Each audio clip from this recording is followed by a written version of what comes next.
Bir xəbərdarlığı diqqətinizə çatdıracağıq. Belə ki, 3 gün dayanmadan yağış yağacaq. Hansı tarixlərdə yağacaq?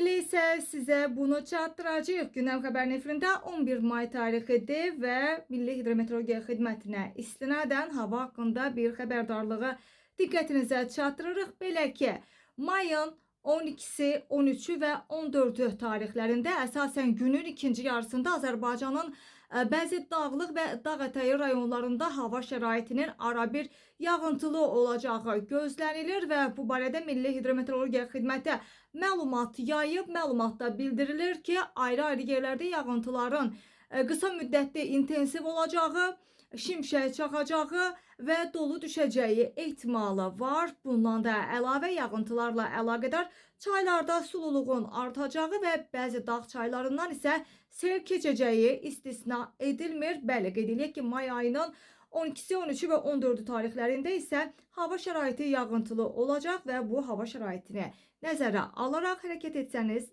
daha yaxşı olar.